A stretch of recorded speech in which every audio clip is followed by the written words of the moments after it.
හැමෝටම මම අයිබෝවන් කියලා සයිප්‍රස් වල ඉඳන් කතා කරනවා. දැන් අපි කවුරුත් දන්නවා ලෝක පුරාම යනවා අයිස් බකට් චැලෙන්ජ් එක. ඉතින් ඒ අයිස් බකට් චැලෙන්ජ් එක වගේම අපේ රටේ වකුගඩු රෝගීන් වෙනුවෙන් අමු මිරිස් චැලෙන්ජ් එකක් පටන් ගන්න තියෙනවා. අපි කවුරුත් දන්න සයිබරේ හිතවතා රසිකන්. රසික ඉතින් අපි කාගේ හිතවතා වගේම මගේ සහෝදරයෙක්.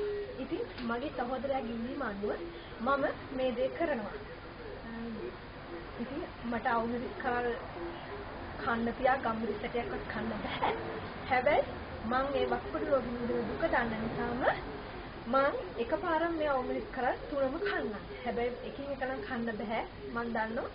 ඉතින් මේ තුනම කාලා කන්න කලින් මොකද මම දන්නවා කෑවට පස්සේ මට වෙන දේ කන්න කලින් මම මේ අභියෝගේ බාර දෙනවා දුබායි වලින් සමන් මල්ලිටත් ලංකාවෙන් නිමේෂ්ට සහ විමුක්තකට.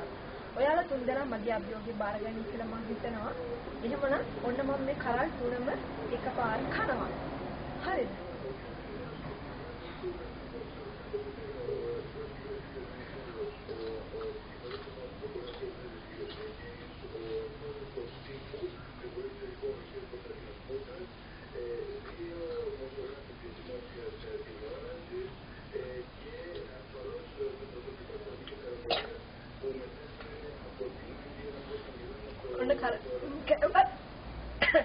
මගේ අභියෝගය ඔයගොල්ලෝ හැමෝටම බාර ගන්න කියලා මම ආරාධනා කරනවා.